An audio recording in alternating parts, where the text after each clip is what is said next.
Hello, welcome down to the Tech Desk, and in today's video we're going to be looking at a carry case that can carry most of this lot inside it, and it is this.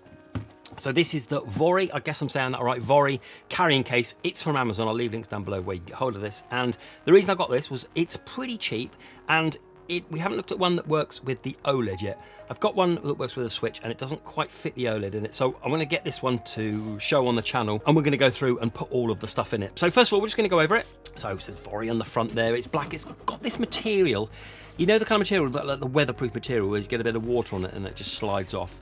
Don't leave it out in the rain, but you know, it will cope with a splash or two, so that'll just run off. And it's quite a big footprint, okay? Let's measure it. So width wise, you're looking at 30 centimeters, and with the handle, you're looking at around 25 centimeters, and this one is the depth as well, is about 12 centimeters. So if you're thinking about getting this onto a plane or something like that, you'll need to have a look at the dimensions, but it needs to be big because it needs to carry a load of stuff. Good protection as well, so nice and solid. And as you've probably seen with these before, it comes with like a big foam insert, which really does help with the protection. But even without it, it's nice and solid. You're going to get decent protection all the way around. The zip that goes all the way around here, it's got this nice kind of red accenting, which is really good. And on the sides, we have these kind of metal pieces. It's for the shoulder strap. I personally don't use the shoulder strap, but you might want to. It does come with one.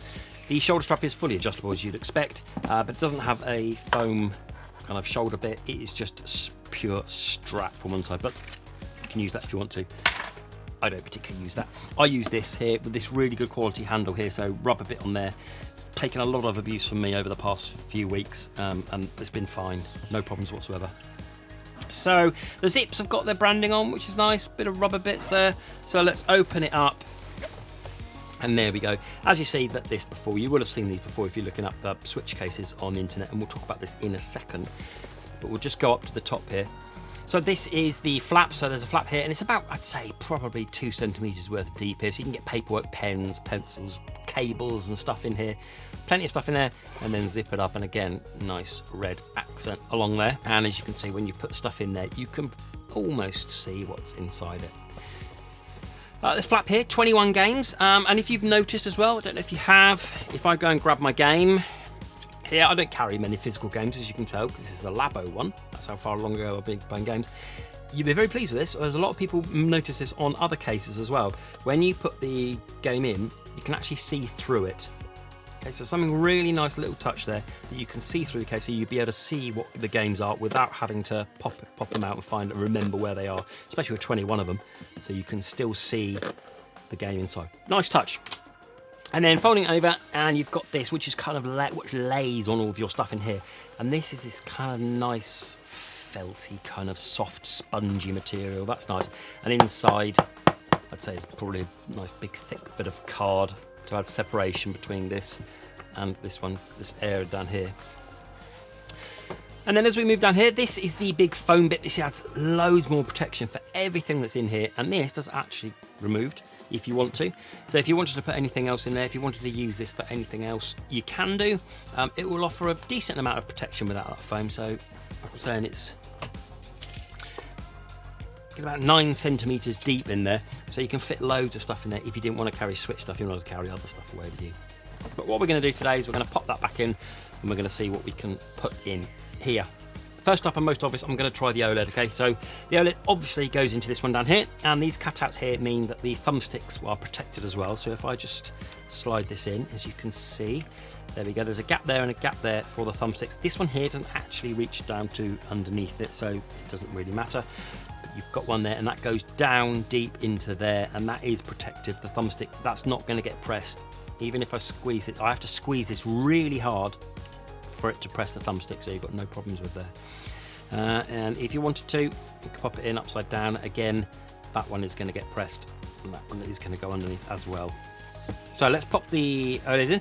While we're here, we will also try the regular Switch. This is the regular Switch in here. There we go, exactly the same. Because this is only a few millimeters thinner than this, it goes in exactly the same. There's a bit of a wobble, but nothing to worry about at all. So it works with the Switch. And then what we're also going to do is try the Switch Lite, Yeah, that ain't going, okay? You know where you're going to be able to fit in that. The thumbsticks just aren't far enough there to be able to fit. So if you have got a Switch Lite, you're going to need to put it in probably the thin case and put it up there as well if you wanted to carry it around with you. Okay, so it's a bit of a no-no for the Switch Lite, generally just for the Switch and for the OLED as well. So let's pop the OLED back in. And next up, we're going to try the Pro Controller.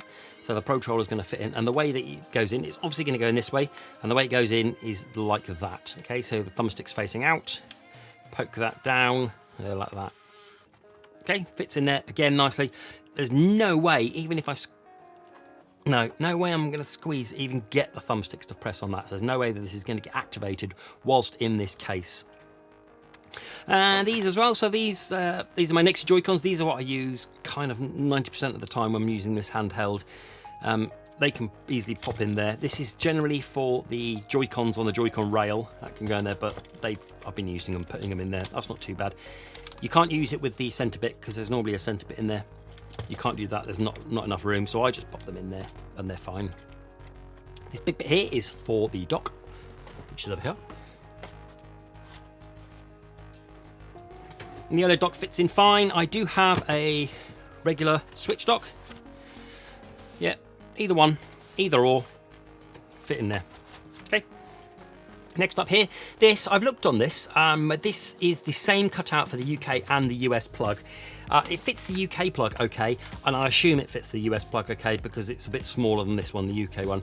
But what you kind of have to do is you roll it up, you then put it onto the pins like that, and then you slide it down like so.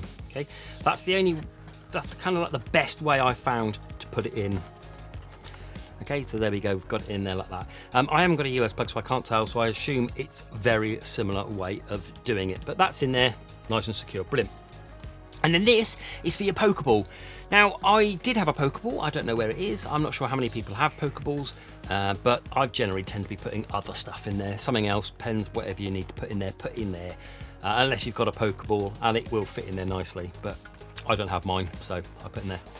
There we have it. Now, if I show you the side profile, you can see how far it goes above the case. Okay, so these Joy-Cons stick out a bit, the dock sticks out a bit, this sticks out a bit, but when you put this over the top there like that,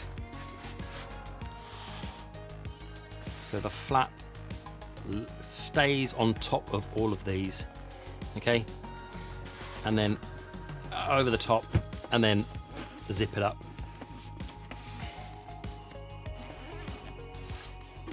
And then once it's zipped up, I've got no issues with this. It's proper heavy because you've got a lot of stuff in it, as you're going to do. But for protection-wise, excellent. I wouldn't have a problem about dropping this. I'm not going to. I'm not going to test that. But I think definitely a load of protection. But quite a big footprint. Okay, so that's it then. That's it. We know that we can fit the OLED and all of our accessories in this decent Switch case. I think if you're going to go away and you need something with a lot of protection that might get bumbled about in the car, maybe so, or maybe the train or something like that. Quite big to go on the plane, but you might be able to if that's what you need it to.